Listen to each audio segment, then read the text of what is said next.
Hello, everyone, and welcome back to Three Fates Decide. My name is Sam, and I am back with you for another solo episode. Today, I am not going to be talking about Broadway, though I do appreciate all the love I've received from the 2 Broadway episodes that I've done so far. But for today, we are going to be talking about a new Christmas movie that came out on HBO Max. It's called A Christmas Story Christmas. And the reason why I wanted to review that is because I was really surprised with my reaction to this movie, and I just wanted to discuss it with you. You think you know what we're going to talk about. And welcome back to Three Fates Decide. It just sounds more dramatic that way. All right, so this week we are going to be talking about... But just when you least expect it, we changed the game. One Will Smith slapped Chris Rock. I mean, we always celebrated Easter. Harry Potter the Half-Blood Prince. So we're going to do another free talk, freestyle thing, no planned discussion. At the end of the day, only one thing matters. We decide. We're going to hit the main highlights. That is the thing, like what we were saying back in that episode. Quick recap. Three Fates Decide podcast. So, I'm sure all of us know the story of A Christmas Story, which was made back in the 80s, I believe. And it's, follows a family, specifically a little boy named Ralphie, who wants a Red Ryder BB gun, and everyone keeps telling him no, he'll shoot his eye out. And it's just an adventure with his friends and his family on, trying to get this BB gun for Christmas. This is another film. I'm going to call it a sequel. Technically, there's A Christmas Story too, but I don't count it. So this is like a true sequel to this, where Ralphie is an adult, he has a family, and unforeseen circumstances cause him to go home, and adventures again ensue. So if you have not seen this movie, I am going to tell you right now to leave, because major spoilers are upon you. So again, if you have not watched this movie yet, turn this off, go watch it on HBO Max, and then come back and listen. So one thing that's really special about this movie as compared to A Christmas Story 2 is that all the original child actors are back in their roles. So like Peter Billingsley, who played Ralphie as a child, is playing Ralphie in this movie. So same thing with Scott Schwartz, who played Flick, and R.D. Robb, who played Schwartz, and Ian Petrella, who played the little brother Randy. All of them come back. You really get blast from the past. Zach Ward, who was Scut Farkus in the original, is back as Scut Farkus in this movie. So I really thought that was great that they were able to get all the original child actors in. Now, the adults, the teacher doesn't make an appearance, which makes sense. The parents, the original actor who played the father passed away, and the mother has stopped acting. So obviously neither of them are in there, but they did cast Julie Haggerty, who's been in several movies and I love, was put in as Mrs. Parker, who's Ralphie's mother. In this movie, I thought she did a really good job.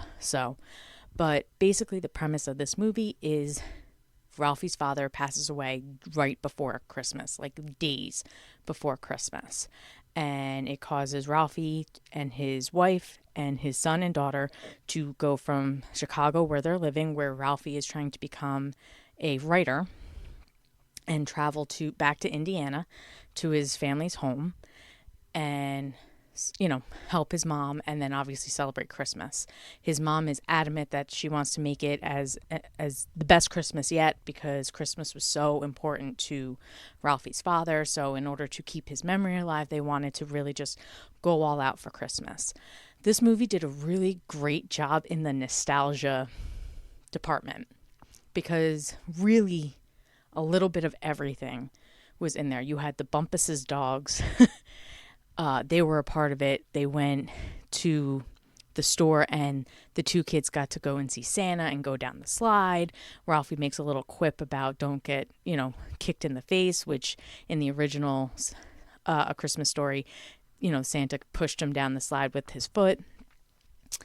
Obviously, Ralphie's friends, Flick and Schwartz, are heavily involved in this film and are just a lot of fun, a lot of laughs. It is quirky, it is cheesy, it is exactly what you needed for a quote unquote sequel to the original. Ralphie still does his, daydreaming where he's like the hero or whatever. It's just, overall, I just thought an amazing sequel. I really went into this film with zero expectations and came out really enjoying it. It made me laugh, it made me cry. It just brought out all the emotions that you look for in a holiday movie. So I really thought that it was just well done overall. So just a little trivia, and then I'll kind of go into some of my favorite parts. So they considered this a tribute to the late Darren McGavin, who was the father, who played the father in the original. He passed away in 2006. As I mentioned, the mother, Melinda Dillon, who played the mother in the first movie, had retired from acting, so she was not in it. Peter Billingsley produced this film with Vince Vaughn, and him and Vince Vaughn actually became friends years ago and have done a lot of movies together, ones that you wouldn't even imagine. And actually, Peter Billingsley also was a producer on the first Iron Man movie. So that, I was watching the news and they were talking about Peter Billingsley, and when I saw that he was a producer for Iron Man and all of these other movies, a lot of Vince Vaughn movies, I was like, wow, like he really didn't just disappear and then just come back for this film. He's been involved in Hollywood forever. And apparently while he was filming, A Christmas Story and all that, he was asking a lot of questions about how things work behind the scenes and behind the camera and all that stuff. So it definitely struck his interest. He did act a little bit as a child, and then eventually, as he got older, went into, producing and being more behind the camera. He does make, little cameos here and there. The Vince Vaughn, Jennifer Aniston movie, The Breakup, he was in there. He was Jennifer Aniston's sister's husband or boyfriend or whatever. So he was in that movie as well. But he is, he has been around, which I thought was pretty interesting. But yeah, so him and Vince Vaughn share a production company, Wild West Picture Show Productions, and they produced this film. This film was filmed in Bulgaria, which is pretty cool. So Ralphie originally grew up in Holman, Indiana. There's no such place.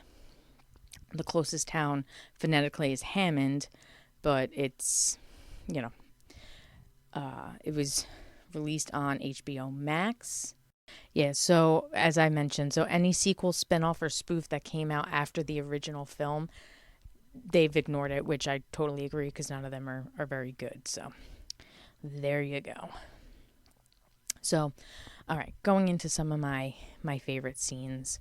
So first thing is there's little Easter eggs, and they pay homage to the original so many times, and it's so amazing. So at the very beginning, as I mentioned, Ralphie is trying to get become a writer and is trying to get published, and he wrote this massive novel that makes zero sense, and he brings it to all of these publishers, and he went to a publisher to bring his novel, and he gave him a gift, and the guy that he was talking to opened a drawer that had all little gifts in there, and he just kind of shoved it in, and it was to pay homage to in the original when the teacher opened her drawer with all of their knickknacks and stuff in there, and so that was really cute. They had a lot of voiceover flashbacks of the father throughout the film. Again, this is dedicated to him, so they really were focused a lot on the father. As I mentioned, they did little things about Santa and getting a Christmas tree, getting decorating the house, and just trying to replicate a lot of things from the original film. As I mentioned, the original kids cast is there, so Ralphie does meet his childhood friends, Flick and Schwartz, and at one point Flick dares Schwartz to go down this metal ramp on a sled, which is like ridiculously dangerous. But when he goes up there, Schwartz was gonna, chicken out, and Flick triple dog dares him. So that was hilarious because obviously in the original, Schwartz did that to Flick, which caused him to stick his tongue to the pole and get stuck and all that stuff. So a lot of little things from the first movie make it into this one, but obviously some new stuff too. As I mentioned, Ralphie is a dad, so it's like he's teaching his kids what it was like to grow up in this town around Christmas and all that stuff. And him and his wife had saved up all their money, and they go out and they buy all the Christmas gifts, and it gets stolen out of the car. And so they think that it's going to be a horrible Christmas. And on Christmas Day, it turns out that Ralphie's father had already bought gifts for everybody. And it was all the presents that the kids really wanted. So it was really cute. It made me cry. And then basically at the end, so Ralphie wasn't able to get published by anybody. And at the same time, he was trying to write his father's obituary, but instead he wrote this beautiful story about his father. And his wife read it and sent it to the newspaper, and it came out on Christmas Day. And it turned out to be the story of A Christmas Story. So it's all wrapped up. So at the very end, he's reading the story in the newspaper, and then it fades into the original narrator from the first movie, and goes from there. So A Christmas Story was written by Ralphie after his father passed away as an homage to his father, in dedication to his father.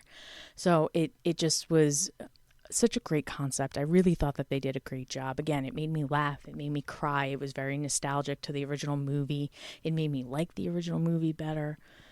But it just was an overall great movie. So I really hope that you guys enjoyed it. I'd love to hear what you think. So feel free to reach out to us via email or Instagram. We've given you the email and Instagram a couple times, but it's 3 spelt out, Fates Decide, and it's at gmail.com, or you can find us on Instagram. But I really hope you all enjoyed this movie as much as I did, and I look forward to hearing your thoughts. Thanks for listening, everyone. Catch us next time. And see what we're going to talk about. Because the 3 fates decide.